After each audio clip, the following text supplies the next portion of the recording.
سکینہ نے آگے بڑھ کر کہا، صفیہ تمہیں کیا ہو گیا ہے؟ قاسم چھوڑ دو اسے، آج اس کا دماغ ٹھیک نہیں۔ صفیہ نے لال پیلی ہو کر کہا، آخر اس کی بہن نکلی نا، لگاؤ تم بھی ایک چپت میرے منہ پر۔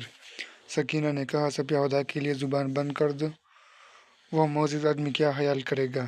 صفیہ نے کہا، چور، ڈاکو، قاتل، خدا کے لیے سپاہیوں کو بلاؤ، چچا جان اس کی تلاش میں ہے، وہ بھاگ نہ جائے۔ قاسم اسے کمرے سے نکال کر کانپتا ہوا محل کے دوسرے سرے پر لے گیا۔ خواجہ سرا لونڈیوں اور نوکروں کو جمع ہوتے دیکھ کر صفیہ خاموش ہو گئی اور پھر نرم ہو کر بولی، مجھے چھوڑ دو، میں اپنے کمرے میں چلی جاتی ہوں۔ میں تمہیں جھوٹ کی سزا دینا چاہتی تھی، لیکن اپنے دوست کو چچا جان کے آنے تک ضرور روکو۔ قاسم پریشانی کی حالت میں مولب سے معذرت کے لیے موزوں الفاظ سوچتا ہوا لوٹا، لیکن مولب وہاں موجود نہ تھا۔ ایک کشتی دریا کے دوسرے کنارے کی طرف تیزی سے جا رہی تھی اور وہ اس پر سوار تھا۔ دوپہر کے وقت وزیر اعظم کے حکم سے شہر میں یہ منادی ہو رہی تھی کہ مولب کا پتہ دینے والے کو 5000 اشرفیہ انعام دی جائے گی۔ عصر کے وقت جب قاسم اپنے باپ سے طویل ملاقات کر کے باہر نکلا تو اس کا چہرہ اترا ہوا تھا اور سکینہ صفیہ سے کہہ رہی تھی، تم نے سنا؟ ابا جان نے قاسم سے کہا کہ جب تک میں بغداد کا وزیر اعظم ہوں تمہارا یہاں رہنا ٹھیک نہیں۔ وہ کل مصر روانہ ہو جائے گا۔ ابا جان نے مصر کے سلطان کو لکھا ہے کہ اسے فوج میں کوئی معمولی عہدہ دے دیا جائے، لیکن ان کا غصہ اتر جائے گا تو وہ اسے بلا لیں گے۔ اگلے دن شہر میں یہ خبر مشہور تھی کہ رات کے وقت 1000 سوار تاتاریوں کے خلاف خوارزم شاہ کا ساتھ دینے بغداد چھوڑ کر چلے گئے ہیں۔ شہر خوارزم جلال الدین نے افغانستان کی شمالی سرحد سے مرو کے گورنر کو اطلاع کی کہ وہ کم از کم 4 ہفتے مرو کی حفاظت کرے اور اس عرصے میں وہ بلا، ہرات اور دوسرے شہروں سے نئی فوج منظم کر کے اس کی مدد کے لیے پہنچ جائے گا۔ مرو کی حفاظت کے لیے باقاعدہ فوج اگرچہ کم تھی، لیکن پناہ گزینوں کی لاکھوں تلواریں موجود تھیں۔ وہ یہ فیصلہ کر چکے تھے کہ یہاں بخارا، سمرقند اور دوسرے شہروں کی غلطیوں کا اعادہ نہیں کیا جائے گا۔ عورتیں تیر اندازی کی مشق کر رہی تھیں، بچے مکانوں کی چھتوں پر پتھر جمع کر رہے تھے۔ غرض مرو کا ہر گھر ایک قلعہ تھا اور عوام کو امید تھی کہ وہ نہ صرف ایک طویل مدت تک شہر کی حفاظت کر سکیں گے بلکہ تاتاریوں سے گزشتہ تمام مظالم کا بدلہ لے سکیں گے۔ مساجد میں ہر نماز کے بعد لوگ خطبہ جہاد سنتے اور مرو کی حفاظت کے لیے اپنے خون کا آخری قطرہ تک بہا دینے کا فیصلہ کرتے۔ ایک صبح جب مرو کی مساجد میں مؤذن اہل شہر کو نماز کے لیے بلا رہا تھا، تاتاریوں کی ٹھنڈی دل افواہ شہر کی فصیلوں کے سامنے نمودار ہوئی۔ آن کی آن میں شہر پناہ پر تیر انداز کندھے سے کندھا ملا کر کھڑے ہو گئے اور وہاں تل ڈرنے کو جگہ نہ رہی۔ تاتاری افواج کی قیادت چنگیز خان کے چھوٹے بیٹے تولائی کے سپرد تھی۔ چنگیز خان کی نگاہ میں تولائی اپنی بہادری سے زیادہ مکاری اور دغا بازی کی بدولت عزت حاصل کر چکا تھا، لیکن مرو کی فصیل پر انسانوں کے بے پناہ ہجوم اسے پریشان کرنے کے لیے کافی تھا۔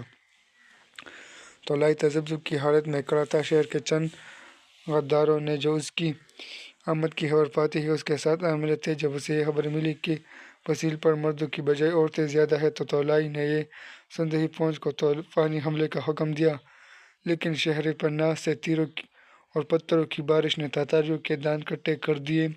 فصیل کے نیچے ہزاروں تاتاری ڈھیر ہو گئے۔ تولائی نے یہ صورت دیکھی تو فوج کو پیچھے ہٹنے کا حکم دیا اور شہر سے کچھ فاصلے پر پڑاؤ ڈال دیا۔ 5 دن تک تولائی کو شہر پر قبضہ کرنے کی صورت نظر نہ آئی۔ طاقت کے استعمال سے مایوس ہو کر اس نے حسب عادت عیاری کی خواہش ظاہر کی اور یہ بھی کہلا بھیجا کہ ہم بعض باتوں کے متعلق گورنر سے تشبیہ حاصل کرنے کے بعد لوٹ جائیں گے۔ چند دور اندیش لوگ گورنر کو تولائی کے پاس بھیجنے کے خلاف تھے، لیکن گورنر نے انہیں سمجھایا کہ میں اس کے دھوکے میں نہیں آ سکتا۔ وہ زیادہ سے زیادہ مجھے قتل کرا دے گا، لیکن میرے واپس نہ آنے پر ان لوگوں کی بھی تسلی ہو جائے گی جو اب تک مقابلہ کرنے کی بجائے تاتاریوں سے مصالحت کی توقع رکھتے ہیں۔ میں کوشش کروں گا کہ جب تک جلال الدین کی افواج نہ آ جائے ہم اس کے ساتھ صلح کی بات چیت جاری رکھیں گے۔ تولائی نے گورنر کا نہایت پراتفاق خیر مقدم کیا اور اسے اپنے پاس بٹھاتے ہوئے کہا، میرے دل میں بہادروں کے لیے عزت ہے۔ اس کی بات چیت شروع ہوئی تو تولائی نے کہا، ہم صرف یہ وعدہ لے کر کہ آپ کہ افواج ہمارا پیچھا نہیں کرے گی، واپس جانے کے لیے تیار ہے، اور اس کے ساتھ ہم یہ بھی وعدہ کرنے کے لیے تیار ہے کہ جلال الدین کے ساتھ ہمارے تعلقات ہو کچھ ہو، ہم دوبارہ ملک پر حملہ نہیں کریں گے۔ اس کے عوض آپ کو معمولی تعاون ادا کرنا پڑے گا۔ گورنر ہر قیمت پر مہلت حاصل کرنا چاہتا تھا۔ اس نے کچھ سوچ کر کہا، ہمارا خزانہ گرچہ خالی ہے، تاہم میں اہل شہر سے ایک خاصی رقم جمع کر کے آپ کو دے سکوں گا، لیکن آپ کا یہ فیصلہ تمام اہل شہر کے لیے قابل قبول ہوگا۔ میں شہر کا گورنر ہوں، یہ صحیح ہے، لیکن آپ تعاون ادا کرنے کی ذمہ داری تنخواہ اپنے سر کیوں لیتے ہیں؟ کیا یہ بہتر نہیں ہوگا کہ آپ شہر کے باثر لوگوں کو یہاں بلائیں؟ اگر ان کی موجودگی میں جو معاہدہ لکھا جائے تو ان میں سے کسی کو اعتراض نہیں ہوگا۔ آپ ان کے نام ایک حکم لکھ بھیجیں، میرے خیال میں ہم بہت جلد کسی فیصلے پر پہنچ جائیں گے۔ امروہہ کے گورنر نے شہر کے 10 معززین کے نام ایک مراسلہ لکھ کر بھیج دیا۔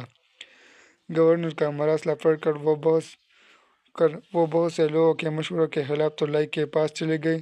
طولائی ان کے ساتھ بھی ہندا پیشانی سے پیش آئے، لیکن تعاون کی رقم کے متعلق ان سب نے کہا، اہل شہر سے مشورہ لیے بغیر کوئی فیصلہ نہیں کر سکتے۔ طولائی نے کہا، مجھے یہ معلوم ہو چکا ہے کہ شہر کا خزانہ خالی ہے۔ مجھے آپ کی مجبوری کا احساس ہے۔ آپ جائیں، کل پھر ملاقات ہوگی۔ بہتر ہوگا کہ کل آپ اپنے ساتھ ہر گروہ کا نمائندہ لیتے آئیں۔ تاتاریوں نے گورنر اور اس کے ساتھیوں کو عزت و احترام کے ساتھ شہر پناہ کے پاس پہنچا دیا۔ رات کے وقت شہر میں اس خبر پر خوشیاں منائی جا رہی تھی کہ کل صبح صلح ہو جائے گی اور تاتاری چلے جائیں گے، لیکن پناہ گزین جو تاتاریوں کے حربے سے واقف تھے، اہل شہر کو ہوشیار رہنے کی تاکید کر رہے تھے۔ شہر کے معززین کو بھی تاتاریوں کے متعلق خوش فہمی نہ تھی، لیکن گورنر اس بات پر مصر تھا کہ ہمیں صلح کی بات چیت جاری رکھ کر وقت لینا چاہیے۔ اگلے دن قریباً 40 آدمی گورنر کے ساتھ طولائی کے پاس چلے گئے۔ دوپہر کے وقت تاتاری ان میں سے ہر شخص کو سخت جسمانی اذیتیں دینے کے بعد ان سے شہر کے دوسرے مقتدر لوگوں کے نام خط لکھوا رہے تھے۔ یہ خط شہر کے غداروں کی مدد سے ان کے پاس پہنچائے گئے اور عصر کے قریب 70 اور آدمی طولائی کیمپ میں آ گئے۔ شام کے وقت تاتاریوں نے گورنر، سپہ سالار اور ان کے 3 سپاہیوں کے سوا سب کو قتل کر دیا۔ رات کے وقت قریباً 100 تاتاریوں نے گورنر کے ساتھیوں کا لباس پہن لیا اور گورنر اور سپہ سالار اور ان کے 3 ساتھیوں کو خنجر دکھا کر آگے آگے شہر کے دروازے کی طرف چلنے پر مجبور کر دیا۔ آگے آگے شہر کے چند غدار بھی تھے جو گورنر سے 15-20 قدم آگے عربی اور فارسی زبان میں بلند آواز سے باتیں کرتے جاتے تھے۔ دروازے کے سامنے پہنچ کر انہوں نے پسیل پر پہرے داروں کو صلح کی مبارکباد دیتے ہوئے دروازہ کھولنے کے لیے کہا۔ دروازے کے پہرے داروں میں سے ایک نے روزن سے سر نکال کر باہر جھانکا اور دروازہ کھول دیا۔ اندر بے شمار لوگ جمع تھے۔ دروازہ کھلتے ہی ایک آدمی نے باہر نکلتے ہوئے سوال کیا، بہت دیر لگ گئی، آپ نے کیا خبر ہے لائے؟ گورنر کہاں ہے؟ اور پھر آگے بڑھ کر تاریکی میں آنکھیں پھاڑ پھاڑ کر انہیں دیکھتے ہوئے کہا، تم کون ہو؟ گورنر کہاں ہے؟ وہ آ رہے ہیں۔ غداروں میں سے ایک نے پیچھے اشارے کرتے ہوئے کہا۔ اتنی دیر میں 5-6 اور آدمی باہر نکل آئے۔ گورنر بھاگ کر آگے بڑھا اور چلائے، دروازہ بند کرو، تاتاری آ گئے، جلدی! ایک تاتاری نے تلوار ماری اور اسے زمین پر لٹا دیا۔ 3-4 اور آوازیں یہ کہتی ہوئی سنائی دیں، دروازہ بند کرو، تاتاری حملہ کرنے والے ہیں! لیکن تاتاریوں نے انہیں بھی موت کے گھاٹ اتار دیا۔ ایک لمحے کے لیے پہرے دار ششدر رہ گئے اور جب تک وہ دروازے کی طرف متوجہ ہوئے۔ مسلمانوں کے بیس میں تاتاریوں کا گروہ دروازے کے قریب پہنچ چکا تھا اور پہرے داروں نے یہ سمجھ کر تاتاری عقب سے ارکان وفد پر تیر برسا رہے ہیں، انہیں اندر گھسنے کا موقع دے دیا۔ مشعلوں کی روشنی میں غیر مانوس صورتیں دیکھ کر وہ چلائے، لیکن تاتاریوں نے آن کی آن میں 50-60 آدمی موت کے گھاٹ اتار دیے۔ چند تاتاری جو اندر داخل ہونے میں کامیاب نہ ہو سکے، پسیل کے پتھروں اور تیروں کا شکار ہوئے، لیکن باقی پہرے داروں کی بڑھتی ہوئی تعداد کے ساتھ تیغ آزمائی کر رہے۔ اچانک بے شمار گھوڑوں کی ٹاپوں کی آہٹ سنائی دی۔ پہرے داروں نے دروازے کے اندر لڑنے والوں کا سفایا کر کے دروازہ بند کرنے کی کوشش کی، لیکن اتنی دیر میں تاتاری سواروں کا ایک دستہ مار دھاڑ کرتا ہوا اندر داخل ہو گیا۔